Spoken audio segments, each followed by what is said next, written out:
ಬಾಗಲಕೋಟೆ ಮಾಜಿ ಡಿಎಚ್ಒ ರಾಜಕುಮಾರ್ ಯರಗಲ್ ಭ್ರಷ್ಟಾಚಾರವನ್ನ ಬಯಲು ಮಾಡಿದ ಟಿವಿ9 ಕಾರ್ಯಾಚರಣೆಗೆ ಫಲಶ್ರುತಿ ಲಭಿಸಿದೆ. ಟಿವಿ9 ರಹಸ್ಯ ಕಾರ್ಯಾಚರಣೆ ಹಿನ್ನೆಲೆಯಲ್ಲಿ ಲಂಚ ಪಡೆದ ಅಧಿಕಾರಿಗಳಿಬ್ಬರಿಗೆ ಶೋಕಾಸ್ ನೋಟಿಸ್ ಜಾರಿ ಮಾಡಲಾಗಿದೆ.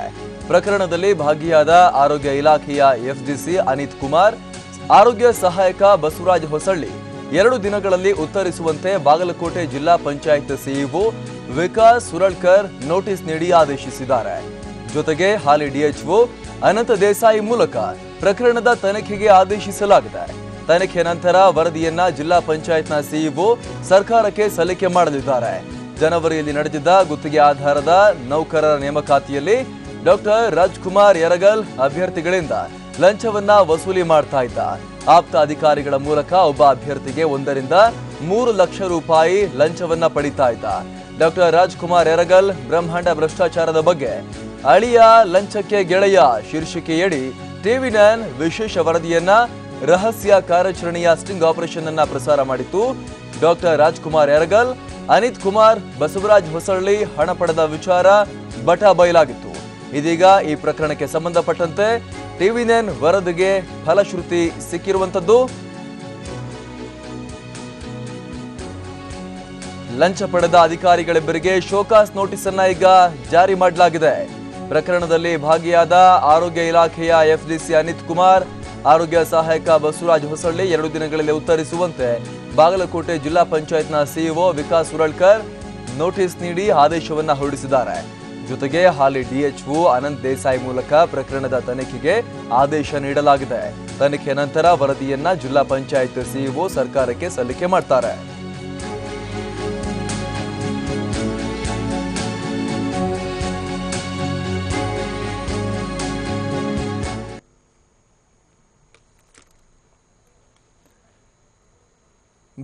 ಈತನ ಬ್ರಹ್ಮಾಂಡ ಭ್ರಷ್ಟಾಚಾರದ ಬಗ್ಗೆ ಟಿವಿ9 ವಿಸ್ತೃತವಾಗಿ ವರದಿಯನ್ನ ಪ್ರಸಾರ ಮಾಡಿತ್ತು. ಅಳಿಯ ಲಂಚಕ್ಕೆ ಗೆಳೆಯ ಅನ್ನುವಂತಹ ಶೀರ್ಷಿಕೆಯಡಿ ಸ್ಟಿಂಗ್ ಆಪರೇಷನ್ ಅನ್ನ ಟಿವಿ9 ಟೆಲಿಕಾಸ್ಟ್ ಮಾಡಿತ್ತು.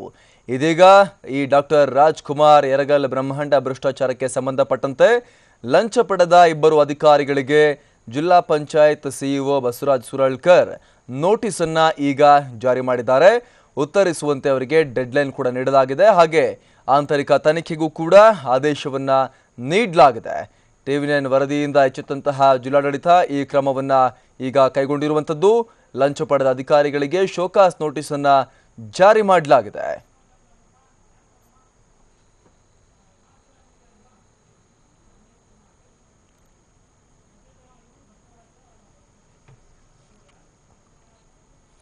ಗುತ್ತಿಗೆ ಆಧಾರದ ನೌಕರರ ನೇಮಕಾತಿಯಲ್ಲಿ ಡಾಕ್ಟರ್ ರಾಜ್ಕುಮಾರ್ ಯರಗಲ್ ಅಭ್ಯರ್ಥಿಗಳಿಂದ ಲಂಚ ವಸೂಲಿಯನ್ನ ಮಾಡ್ತಾ ಇದ್ದ.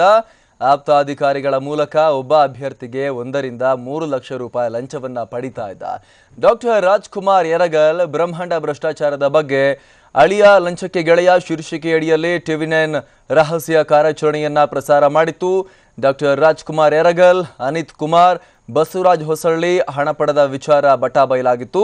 ಈ ಪ್ರಕರಣಕ್ಕೆ ಸಂಬಂಧಪಟ್ಟಂತೆ ಇದೀಗ ಎಚ್ಚೆತ್ತುಕೊಂಡಿರುವಂತಹ ಜಿಲ್ಲಾಡಳಿತ ಕ್ರಮಕ್ಕೆ ಮುಂದಾಗಿದೆ. ಶೋಕಾಸ್ ನೋಟಿಸ್ ಅನ್ನ ಜಾರಿ ಮಾಡಲಾಗಿದೆ. ಪ್ರಕರಣದಲ್ಲಿ ಭಾಗಿಯಾದ ಆರೋಗ್ಯ ಇಲಾಖೆಯ ಎಫ್ಡಿಸಿ ಅನಿತ್ ಕುಮಾರ್, ಆರೋಗ್ಯ ಸಹಾಯಕ ಬಸವರಾಜ್ ಹೊಸಳ್ಳಿ 2 ದಿನಗಳಲ್ಲಿ ಉತ್ತರಿಸುವಂತೆ ಬಾಗಲಕೋಟೆ ಜಿಲ್ಲಾ ಪಂಚಾಯತ್ನ ಸಿಇಒ ವಿಕಾಸ್ ಸುರಳ್ಕರ್ ನೋಟಿಸ್ ನೀಡಿ ಆದೇಶವನ್ನ ಹೊರಡಿಸಿದ್ದಾರೆ. ಜೊತೆಗೆ ಹಾಲಿ ಡಿಎಚ್ಒ ಅನಂತ ದೇಸಾಯಿ ಮೂಲಕ ಪ್ರಕರಣದ ತನಿಖೆಗೆ ಆದೇಶ ನೀಡಲಾಗಿದೆ. ತನಿಖೆ ನಂತರ ವರದಿಯನ್ನ ಜಿಲ್ಲಾ ಪಂಚಾಯತ್ನ ಸಿಇಒ ಸರ್ಕಾರಕ್ಕೂ ಕೂಡ ಸಲ್ಲಿಕೆ ಮಾಡ್ತಾರೆ. ಜನವರಿಯಲ್ಲಿ ನಡೆದಿದ್ದ ಗುತ್ತಿಗೆ ಆಧಾರದ ನೌಕರರ ನೇಮಕಾತಿಯಲ್ಲಿ ಡಾಕ್ಟರ್ ರಾಜ್ಕುಮಾರ್ ಯರಗಲ್ ಅಭ್ಯರ್ಥಿಗಳಿಂದ ಲಂಚವನ್ನ ವಸೂಲಿ ಮಾಡ್ತಾ ಇದ್ದಿದ್ದು ಬೆಳಕಿಗೆ ಬಂದಿತು. ಆಪ್ತ ಅಧಿಕಾರಿಗಳ ಮೂಲಕ ಒಬ್ಬ ಅಭ್ಯರ್ಥಿಗೆ 1 ರಿಂದ 3 ಲಕ್ಷ ರೂಪಾಯಿಯಂತೆ ಲಂಚವನ್ನ ಪಡೆಯಲಾಗಿತ್ತು. ಯರಗಲ್ ಬ್ರಹ್ಮಾಂಡ ಭ್ರಷ್ಟಾಚಾರದ ಬಗ್ಗೆ ಟಿವಿ9 ಸ್ಟಿಂಗ್ ಆಪರೇಷನ್ ಮಾಡಿತ್ತು. ಅದನ್ನ ಎಳೆಯಾಗಿ ಈತನ ಬ್ರಹ್ಮಾಂಡ ಭ್ರಷ್ಟಾಚಾರವನ್ನ ಬಯಲು ಮಾಡಿತ್ತು. ಡಾಕ್ಟರ್ ರಾಜ್ಕುಮಾರ್ ಯರಗಲ್, ಅನಿತ್ ಕುಮಾರ್, ಬಸವರಾಜ್ ಹೊಸಳ್ಳಿ ಹಣವನ್ನ ಪಡೆಯುತ್ತಿರುವಂತಹ ದೃಶ್ಯಗಳು ಕ್ಯಾಮೆರಾ ಕಣ್ಣಲ್ಲಿ ಸೆರೆಯಾಗಿದ್ವು. ಆ 3 ಜನ ಸ್ಟಿಂಗ್ ಆಪರೇಷನ್ ನಲ್ಲಿ ಸಿಕ್ಕಿಬಿದ್ದಿರುವ ದೃಶ್ಯಗಳನ್ನ ನಾವೀಗ ಸ್ಕ್ರೀನ್ ನಲ್ಲೂ ಕೂಡ ನೋಡ್ತಾ ಇದ್ದೀವಿ. ಈ ಮೂಲಕ ಟಿವಿ9 ನಡೆಸಿರುವಂತಹ ಈ ಸ್ಟಿಂಗ್ ಆಪರೇಷನ್ಗೆ ಫಲಶ್ರುತಿ ಸಿಕ್ಕಿದೆ. ಅಧಿಕಾರಿಗಳ ವಿರುದ್ಧ ಕ್ರಮಕ್ಕೆ ಈಗ ಮುಂದಾಗಲಾಗಿದೆ. ಮೊದಲ ಹಂತವಾಗಿ ಶೋಕಾಸ್ ನೋಟಿಸ್ ಅನ್ನು ಕೊಡಲಾಗಿದೆ. ತನಿಖೆಗೂ ಆದೇಶವನ್ನ ಈಗ ನೀಡಲಾಗಿದೆ. ಈ ಬಗ್ಗೆ ಮತ್ತಷ್ಟು ಮಾಹಿತಿಯನ್ನ ಕೊಡ್ತಾರೆ ನಮ್ಮ ಪ್ರತಿನಿಧಿ ರವಿ. ರವಿ, ಈಗ ಶೋಕಾಸ್ ನೋಟಿಸ್ ಅನ್ನ ಕೊಡಲಾಗಿದೆ, ಹಾಗೆ ತನಿಖೆಗೂ ಕೂಡ ಆದೇಶವನ್ನ ನೀಡಲಾಗಿದೆ. ಮುಂದಿನ ಹಂತದಲ್ಲಿ ನಿಜಕ್ಕೂ ಕೂಡ ಇವರ ಮೇಲೆ ಕ್ರಮ ಆಗುತ್ತಾ? ಯಾವ ರೀತಿ ಕ್ರಮ ಆಗುತ್ತೆ? ಏನು ಭರವಸೆ ಸಿಕ್ಕಿದೆ?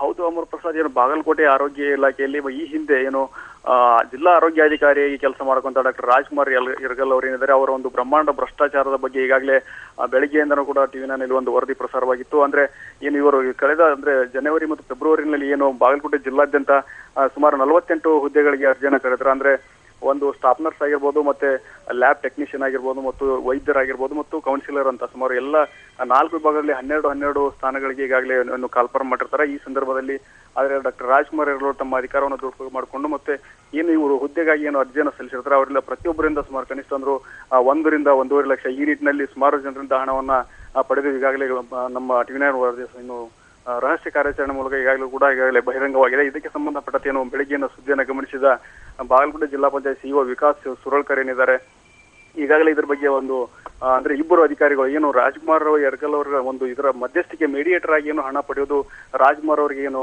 ಹಣವನ್ನು ಸಂದಾಯ ಮಾಡುವಲ್ಲಿ ಏನೋ ಇಬ್ಬರು ಅಧಿಕಾರಿಗಳು ಅಂದ್ರೆ ಒಬ್ಬ FDC ಅನಿತ್ ಕುಮಾರ್ ಆಗಿರ್ಬೋದು, ಇನ್ನೊಬ್ಬ ಹಿರಿಯ ಆರೋಗ್ಯ ಸಹಾಯಕ ಅಂತ ಏನೋ ಬಸವರಾಜ್ ಹೊಸಳ್ಳಿ ಅಂತ ಇನ್ನೊಬ್ಬ ಅಧಿಕಾರಿ ಇದ್ದಾನೆ. ಇವರಿಬ್ರು ಕೂಡ ಇದರಲ್ಲಿ ನೇರವಾಗಿ ಭಾಗಿಯಾಗಿದ್ದಾಗ ಈಗಾಗಲೇ ರಹಸ್ಯ ಕಾರ್ಯಾಚರಣೆ ಮೂಲಕ ಬಯಲಾಗಿತ್ತು. ಮತ್ತು ಇದರಲ್ಲಿ ರಾಜ್ಕುಮಾರ್ ಕೂಡ ಇದರಲ್ಲಿ ಪಾತ್ರ ವಹಿಸಿದ ಬಗ್ಗೆ ಈಗಾಗಲೇ ವರದಿ ಪ್ರಸಾರವಾಗಿತ್ತು. ಇದನ್ನ ಗಮನಿಸಿದ ಸಿಒ ಈಗಾಗಲೇ ಇಬ್ಬರು ಅಧಿಕಾರಿಗಳ ಮೇಲೆ ಶೋಕಾಸ್ ನೋಟಿಸ್ ಅನ್ನ ಜಾರಿ ಮಾಡಿದ್ದಾರೆ. ಅಷ್ಟೇ ಅಲ್ಲದೆ ಈ ಇಡೀ ಪ್ರಕರಣಕ್ಕೆ ಸಂಬಂಧಪಟ್ಟಂತೆ ಬಾಗಲಕೋಟೆ ಸದ್ಯ ಹಾಲಿ ಏನು DHO ಆಗಿರುವಂತಹ ಅನಂತ್ ದೇಸಾಯಿ ಅಂತ ಇದ್ದಾರೆ, ಇವರ ಮೂಲಕ ತನಿಖೆಗೆ ಆದೇಶ ಮಾಡಿದ್ದಾರೆ. ಅಂದ್ರೆ ಇದು ಪ್ರಕರಣದಲ್ಲಿ ಯಾವ ರೀತಿ ರಾಜ್ಕುಮಾರ್ ಯರಗಲ್ ಅವರ ಪಾತ್ರ ಏನು, ಮತ್ತೆ ಯಾವ ರೀತಿ ಇವರು ಹಣವನ್ನು ಪಡೆದುಕೊಳ್ತಾ ಇದ್ರು, ಇನ್ನು ಇಬ್ಬರು ಅಧಿಕಾರಿಗಳನ್ನು ಕಿರಿಯ ಅಧಿಕಾರಿಗಳು FDC ಆಗಿರ್ಬೋದು, ಆರೋಗ್ಯ ಸಹಾಯಕ, ಇವರು ಯಾವ ರೀತಿ ಹಣವನ್ನು ತಂದವರಿಗೆ ಮುಟ್ಟಿಸ್ತಾ ಇದ್ರು, ಈ ಎಲ್ಲ ಪ್ರಕರಣಕ್ಕೆ ಸಂಬಂಧಪಟ್ಟಂತೆ ಸಂಪೂರ್ಣವಾಗಿ ತನಿಖೆ ಕೈಗೊಳ್ಳಲು ಈಗಾಗಲೇ DHO ಮೂಲಕ ಆದೇಶ ಮಾಡಿದ್ದಾರೆ. ಮತ್ತು ಆ ತನಿಖೆ ನಂತರ ಈ ಸಂಪೂರ್ಣ ವರದಿಯನ್ನ ಸರ್ಕಾರಕ್ಕೆ ಕಳಿಸುವ ಒಂದು ತನಿಖಾ ವರದಿಯನ್ನ ಸರ್ಕಾರಕ್ಕೆ ಕಳಿಸ್ತಾರೆ. ನಂತರ ಸರ್ಕಾರದ ಮೇಲಾಧಿಕಾರಿಗಳು ಯಾವ ರೀತಿ ಕ್ರಮ ಕೈಗೊಳ್ತಾರೆ ಅನ್ನೋದು ಕಾದು ನೋಡಬೇಕು. ಜೊತೆಗೆ ಸದ್ಯದ ಮಟ್ಟಿಗೆ ಏನು ಇಬ್ಬರು ಅಧಿಕಾರಿಗಳಿಗೆ ಶೋಕಾಸ್ ನೀಡಿದ್ದಾರೆ. ಸುಮಾರು 2 ದಿನಗಳ ಅವಧಿಯಲ್ಲಿ ಅವರು ಇದಕ್ಕೆ ಉತ್ತರ ನೀಡಬೇಕಾಗುತ್ತೆ.